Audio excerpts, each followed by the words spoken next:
Hey, Google just told me it's exactly 7 o'clock. You know what that means?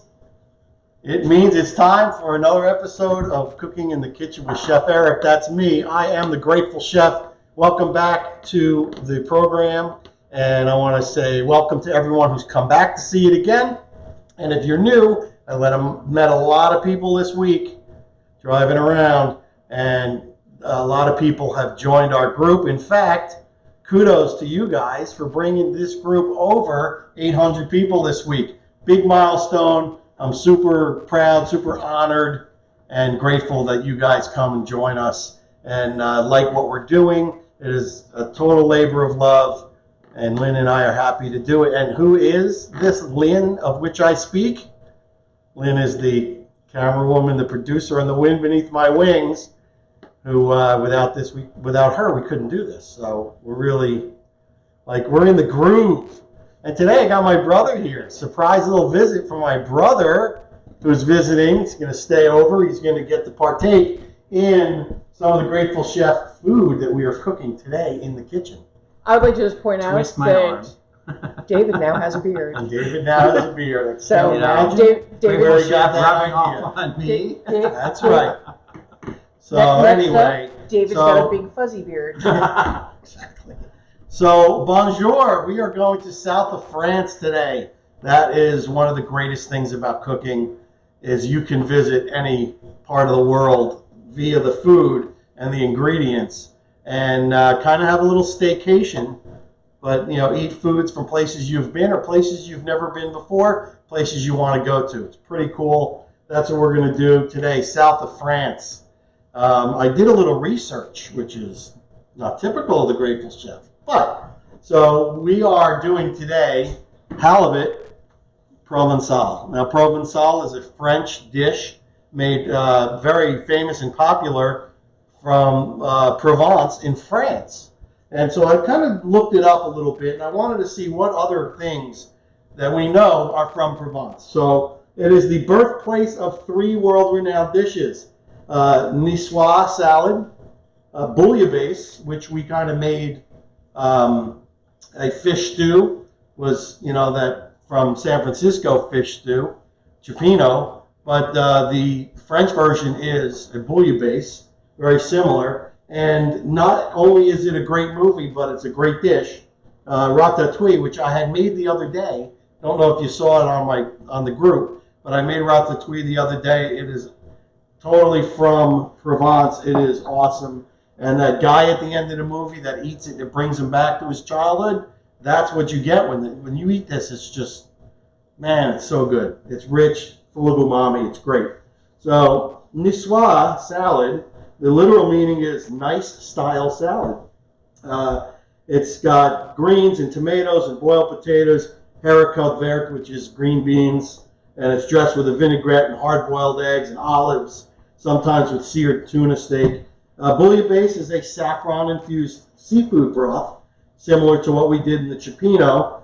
It's with Mediterranean fish and shellfish and a really nice, luscious tomato broth, served with a toasted baguette and some aioli. And, of course, ratatouille, it is stewed vegetables. It is tomatoes, eggplant, zucchini, onion. It's in a really beautiful garlic-tinged olive oil. And it's best in the summer when tomatoes are fresh. That was my inspiration to make it. Did not put eggplant in this one because I had just used the last eggplant I had, but this is awesome. Some other basic ingredients, extra virgin olive oil. This is ingredients that are used in Provence. Garlic, tomatoes. They make up this. So olive oil, garlic, tomatoes. It's like the trio of provincial cuisine. And the cuisine actually resembles more of Italian cuisine than the cuisine from northern France, which is more meat and potatoes. Anyway, so that's my little lesson on Provence, and I see Lynn with some hellos. With some hellos, as always. I'm going to put this away while we. All right. So what do you got? We've got Delanio Taylor. Delanio. Hello. Were you having you here the other day, my friend? Oh yeah. And we've got a hello from Fiona. Hi, Fee. And I see Swapna and Bobby Thomas. looking in. Regulars in the house. Lisa Liliana Trent. Yes. She was here. She's here. Awesome. And I saw Swartna. Okay. That's a good one for Thanks for joining us again, everybody. This is awesome. So, oh, wait, sorry. one more. I was leaving the last one. Okay. That's for last. Your daughter, Sophie, is Hey, watching. Sophie. She's watching. Sophie is from Seattle, in Seattle. That's awesome. She just said those tomatoes. Wish you were here. Those tomatoes look popping. Oh, these tomatoes are from my garden. Look at that. And so is this parsley. Our cherry tomatoes are doing awesome. Really awesome. But I did not use those in our dish tonight. All right, so one last note. You saw hopefully on the group that I'm making a chicken stock. And that is, like I said, the first step to a very elaborate dish that I'm going to make. I'm going to make mole poblano from scratch. So I'm going to somehow document it. It's an all-day process. I don't know if I'll do periodic lives or I'll just document it somehow, photos for sure. But we'll get there, and it's going to be pretty cool. I can't wait. The stock came out beautiful. Anyway, let's go over to the stove, and we're going to talk about the ingredients. And this is really simple. This Provençal sauce, simple. So a little bit of a technique that I'll show you with the tomatoes. But here's what we have. So we have onion, and I used a little bit of red, a little bit of white, just because that's what I had. So I used that. We have some capers, which I happen to love. Love these. We have some garlic, of course. Nice, not minced, but nice chopped garlic. And we have some oil-cured black olives that I cut really fine. So you don't want big chunks of olives in here. These will actually permeate the sauce, give it the flavor. And for those who don't like olives, Oh, that'd be me. like our dear sweet Lynn, she won't even know they're in there. Well, she will because I just told her. Anyway, the last ingredient, or two more ingredients. This is tomato concasse. So if you go on the group, you'll see my post about this. You basically cut an X in the bottom of the tomato. You plunge it into boiling water for 30 seconds, and then plunge it into an ice bath. And what that does is it releases the skin. Peels in 4 pieces, real easy. And then you cut it in half across the equator, and then you dig out the seeds. And what you're left with is just the tomato pulp, and then I diced it up, and that's what we have here. These are fresh Jersey tomatoes that were growing a mile from here. Beautiful. If Lynn will hand me one, I'll show it to you. The other thing is our seasoning. This is herbes de Provence. What a shocker that we use herbes de Provence in Provençal sauce. And it is all sorts of different things. Sage, and it's got some, I think, what's that purple flower we like that smells good? Lavender. Yes. Stuff like that. So here, beautiful Jersey tomato growing a mile from here. Now is the time. Now through maybe October, these things will be awesome. And the last ingredient is some tomato sauce. And what I did, I recycled. Remember we did our clam show. I cooked clams in tomato sauce. Well, I took the extra sauce and I froze it. And then I'm using it for this because it's a fish dish. All right, so the first thing, we're going to get right to starting our sauce. Putting some fire underneath our pan. We don't want to brown anything. So we're going to cook the onions until they get soft. So we're going to do that right now. A little bit of olive oil. So that's part of that, the trinity of provincial cuisine. Olive oil, nice extra virgin olive oil. I'm going to turn it up a little bit just to facilitate warming up the oil. And I'm going to try not to bang it around. We're going to use a wooden spoon. And Any reason for using the wooden spoon? so I don't scratch the pan.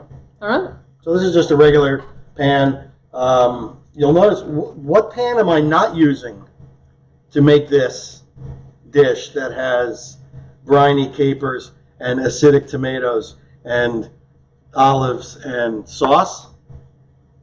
I am not using my carbon steel or my cast iron skillet. because those are seasoned pans, and all this acidic ingredients would completely destroy the seasoning. So we don't want to do that. All right, in go the onions. And again, we just want this to get nice and soft. Yes. Christina says, in reference to the oil, I believe, a little. Crap, I've been using too little, if that's what you consider a little. Well, this is all, I'm adding more than just these onions. So it's going to all absorb in, I promise. But you referred to it as a little. Yes, plus it's a big pan, so you want to kind of cover the bottom. So is it an iron skillet? You know what, it's a Calphalon. I really honestly don't know.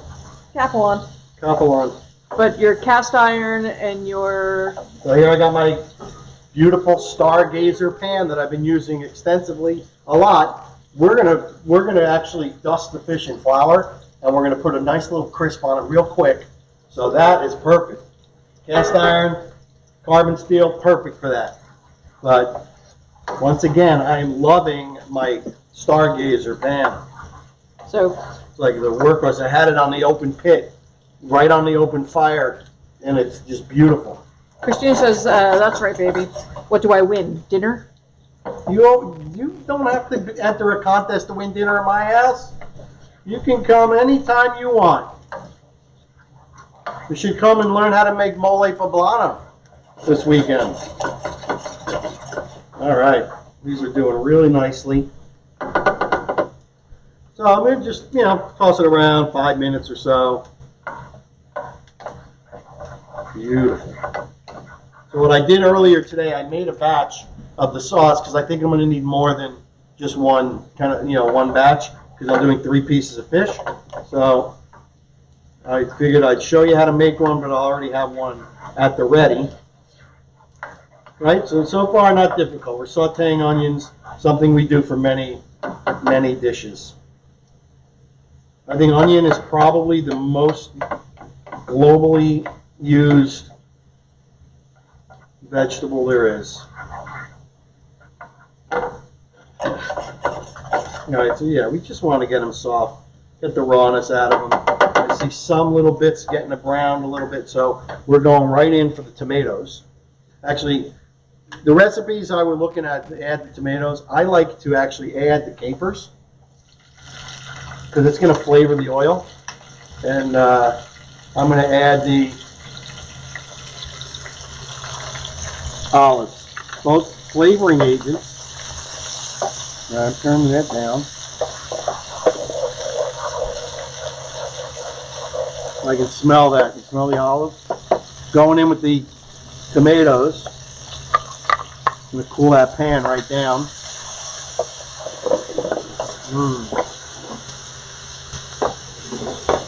So we're going to cook these tomatoes just until they're soft. They'll break up a little bit. So far, olive oil. We've got the onions. We've got the capers. We got the black olives. And we have our awesome Jersey tomatoes. Nothing too difficult right now. We have John leader of love your cooking videos. Sean Hills. Nice beard. Thank you. I'm adding the garlic now. And now that the pan is cool, because nobody likes burnt garlic. Okay, beautiful, nice big chunks. Actually, if you wanted to, just do some thick sliced garlic, you could do that too, but I wanted everything to kind of be similar shape, except for the capers. All right, so we're just going to let this all come together. Beautiful. so Uncle David, want to say a quick hello to your niece Sophie? She asked if that was you. Seattle soap. How's it going? Yeah, so. Eric, that's a good point about the garlic not in a hot pan. Yeah. That could get lost on a lot of people. Yeah. I am guilty of putting in garlic early. Right, and it just burns. It just burns and it's bitter. All right, so I am now adding the herbes de Provence, another layer of flavor.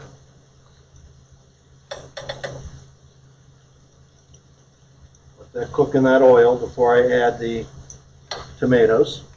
The tomato sauce. Yes, Lynn? Okay, so Christina asked, can I feel your beard too? It looks soft and puffy. Perhaps Sure. like a dessert you can make But she said also you're not browning that. You said correct? Yes. It just, and from when I look at it, it just looks brown because you have the olives in Yeah, there. the olives now colored the oil, so looks browner than it really is. So yeah, we're just bringing this together. It's just beautiful. If you could smell this right now. And except for the copious amounts of olive oil, this is a very healthy dish. Just a little olive oil. So Christine was asking just more onions than garlic? Yep. Okay. That's typical. If it was Italian, it probably would be more garlic than onions. All right, so here I have tomato sauce. So I'm going to add that. And this is a pretty thick sauce.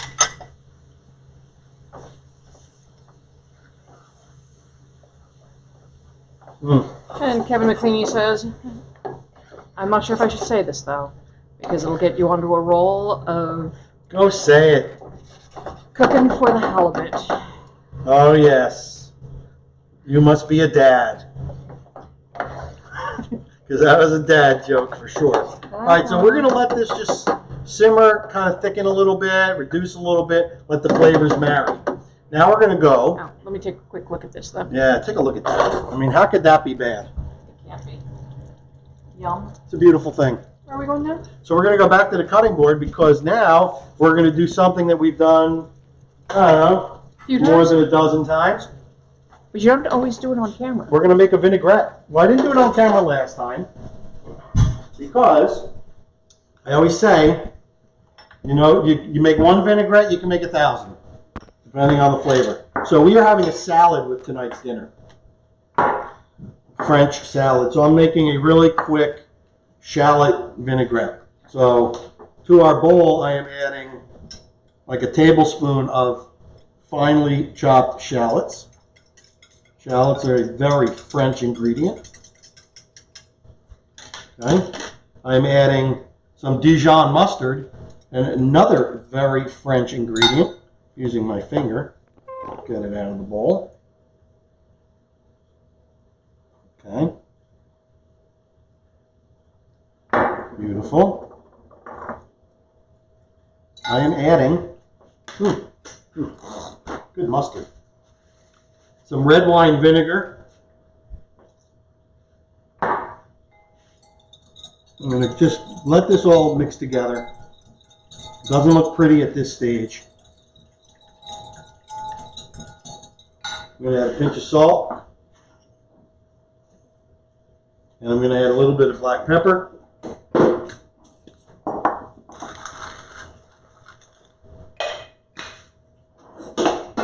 Mix it up together. And now the technique part of vinaigrette. We've done this before. So now we've got our vinegar base ingredients and our flavoring agent, the shallots. And we have our emulsifying agent, which is the mustard.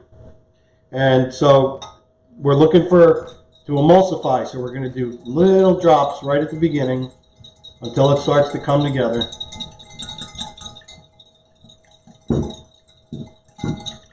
Because that's going to mix the oil-based ingredients and the water-based ingredients.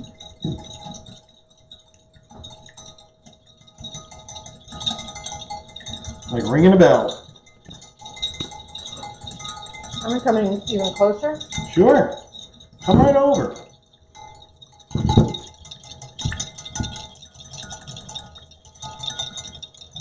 And you'll see it'll thicken. You can see that it is emulsifying.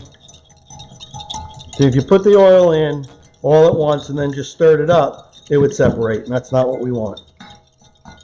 So this is about a quarter cup of olive oil. And here I'm using good virgin olive oil. The extra virgin, perfect for this. Take a quick glance back at our sauce. It's doing fine. We also have Efren. He says, hey guys. Hey, Bryn. One of my cooking buddies. Christina switching. said she likes her your dad's chef coat. Nice, thanks. You're here for the clam show, I could tell. Those are some of my best work. Weren't they, honey? Mm-hmm. That's what I was hoping we wouldn't run into tonight. No, there ain't nothing funny about French cooking. Okay.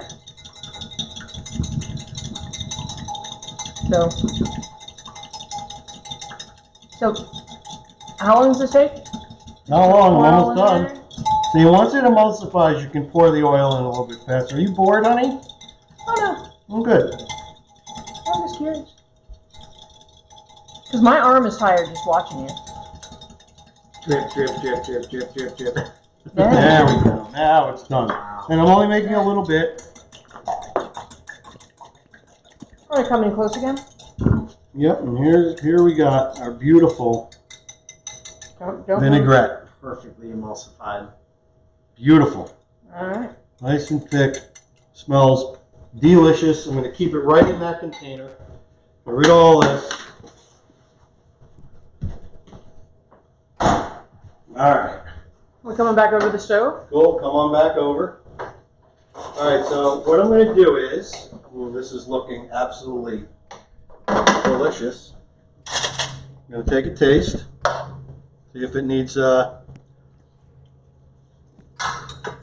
and pepper. It does.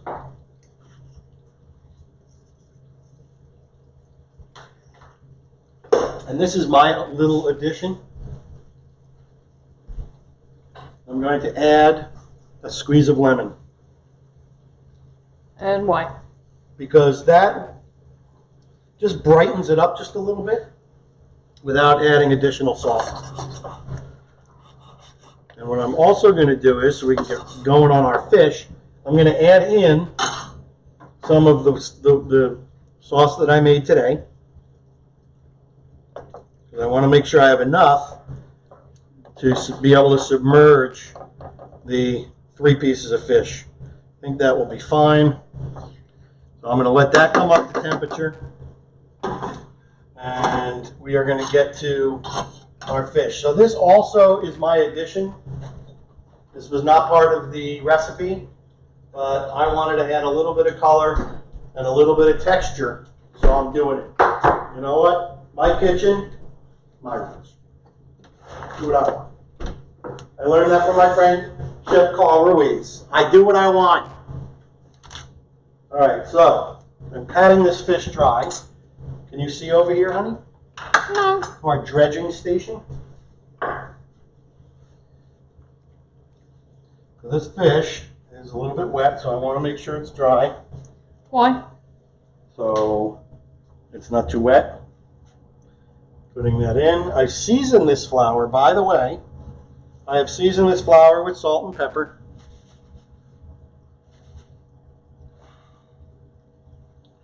So this piece is a little bit thicker than the others.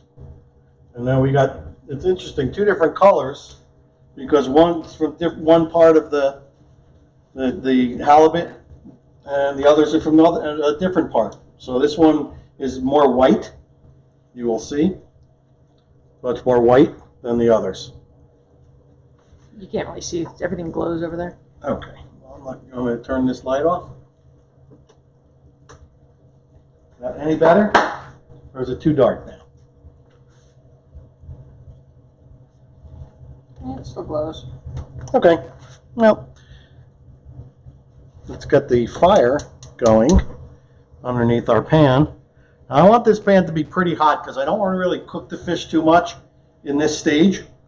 I want to just get a nice little crust on the outside of the flour. So I'm going to flip the fish over, get them nicely dusted in flour. I don't know if I'm going to put these little pieces in, but I figured I'd flour them anyway. Get the flour all around. This is going to be beautiful. This fish isn't going to take long at all.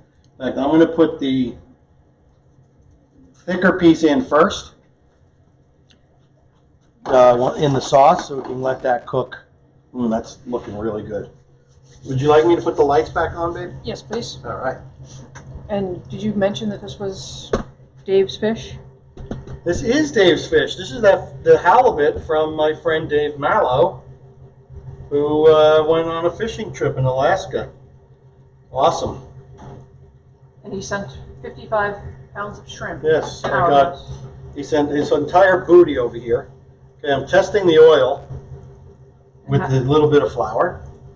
What does that do? That will tell me that the oil is hot enough. It is not. I'm going to crank it. So what do you look for when you throw that? You want it to start the bubble and squeak. So flour bubbles and squeaks? It doesn't squeak really. It bubbles. I always just threw water in it. That's very dangerous. Never throw water to a hot pan of oil, especially if you have a fire in your pan.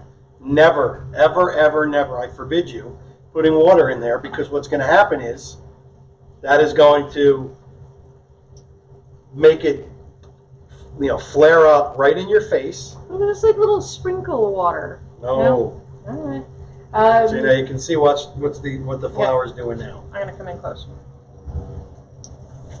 Yeah. Okay, so it's That's almost cool. there. I want to do a little bit extra because this fish is cold. All right, I am patting off the extra. Okay. Going, always presentation side down. So this is the underside of the fish. That's the top side. We're going in. And the underside is the side that was. I want it to get a little hotter. It's the Inside? belly side, yeah. Okay. Well, the halibut's like this huge giant thing. It's like a giant doormat. And Mary McRae said she's always learning something from me. Awesome. Yeah. All right. How good does that sauce look? I'm gonna come in and look at the sauce again, because I can't see it. All right. Okay. I'm going in with the fish. Presentation side down. Yeah, that sauce just goes. Oh. Go back over here. And this piece is pretty thick too. Oop, I want to get some of that flour off. It's a lot. The hood is sucking the flour up. Oh, that's fine. There, that's what we're looking for. So I also want to give a shout out to my dear friend, my best buddy and cooking partner, Chris Sikorsky. Because Chris Sikorsky is, he had made this dish, and it looked so good. In fact, I used his photo in the invite, and yeah, so he was my inspiration to do this dish. It works perfectly with our summer fare series, so I'm really happy that he did that. All right, so I want to get ready to flip this. Again, I'm not looking necessarily for super golden brown because I don't want to overcook the fish. We also have Jamie Freese with us. He said, Hey, hey Jamie. guys. And This is exactly what I'm looking for. You see this? we're coming back There's over. a nice light coating on there. Hard to tell. It's such a white fish. Yep. It is hard to tell. Yeah, I got a better angle here. Okay. So, anything special about, okay, the spatula kind of thing? Of course. This is my fish spatula, given to me as a gift. And I never would have thought somebody would need a fish spatula up until I saw how many times the fish would break, and then folks in the audience. You want to go, catch what I'm doing here? Because what I'm doing is I am now sinking the fish down into the sauce, and it's coming up about halfway, which is exactly what you want. And this piece is the thinner piece, so I'm just going to hold this to the side, and I want to give the two thicker pieces a little bit more time to cook, and then I'll put that thinner piece in, and lo and behold, this should all be done at the same time. We are almost there. Now my buddy, Chris, suggests, the camera's not going to like this, covering the pot to kind of get some steaming action. So that's what we're going to do. I'm going to put it in there, I'm going to cover it, and I'm going to keep checking it. Fish will cook very quickly. It'll overcook even faster, so you want to make sure you just check it all the time. I'm pretty sure your answer is going to be, you just know. But how do you know when to put that other piece of fish in? you know what? It first of all comes from experience, but I'm just going to give it a minute or two more because it is thicker. So I don't want to overcook this. Now I can always take that piece out of the sauce sooner. So you can do it either this way or you can, take it out sooner. Completely up to you. And then how will you actually know it's done? I can tell. How will your studio audience know when it's done? You can use a thermometer. Why don't I do that? You can use a thermometer. You can just simply feel the fish for when it's getting ready to flake. So it's still holding its layers. So you'll be able to tell. If you look, can you see this on camera? I don't know. The striations here in this piece of fish. So each layer, so this will begin to flake. You can see it starting a little bit. So yeah, this one in particular, you can see, I can stick my spatula in there. Mm-hmm. Those are the layers of the fish. So when they start to separate, you think that it's pretty much done? Yep. Now I tend to like undercooked fish. Perfectly fine.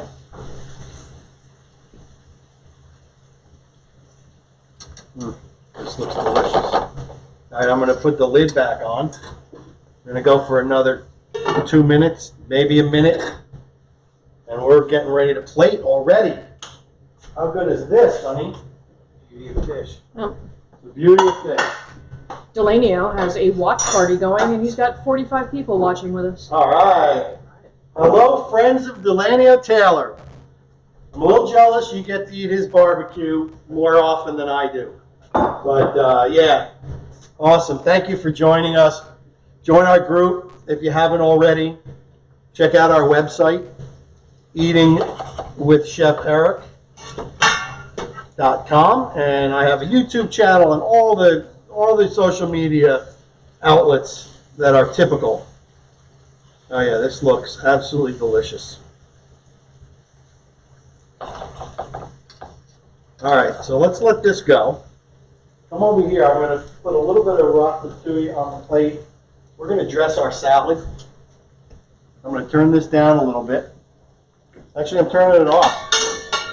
Per Chris Sikorsky. All right. Let's plate. So I'm going to put a little bit of ratatouille on each plate. So a little just side accompaniment. That. Love how it sticks together. This is like French comfort food at its finest right here. I got some nice big pieces of garlic in here. Oh yeah. A little bit more. Nice. Fantastic. All right. Now, we're going to do our salads. So this salad I did is very French. It is baby butter lettuce with very thinly sliced radishes, slid a little bit of parsley fresh from the garden, and some fresh tarragon. Beautiful combination. We're going to drizzle.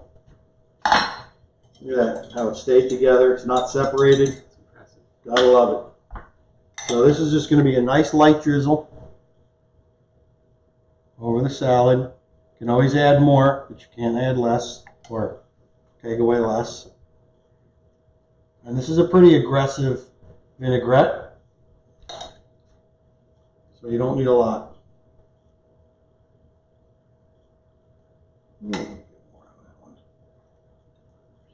And then finish that with, of course, black pepper. Beautiful. Those are ready. And we're going for the fish. I'll bring it over there. Make sure it's cooked.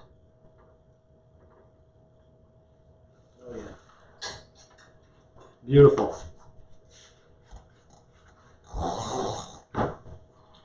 Paper towel. I'm going to put that hot pan right here. Oh, yes. Okay, I want to come in close for that. All right. Look at that. So I'm going to take this, which is the thin one. Oh, see, that's done. Gotta be careful.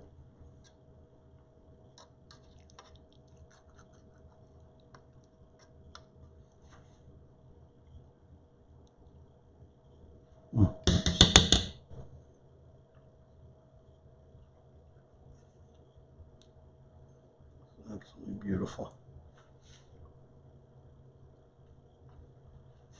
Let's see, we'll get this one in here. We'll cover it with sauce. Nobody will ever know. It'll taste the same, huh? Yes, it will. I can tell it's absolutely perfect. We are going to nappe a little mess with our sauce. Where'd you make this? I splattered a little bit. Ah, that's good. Thank you.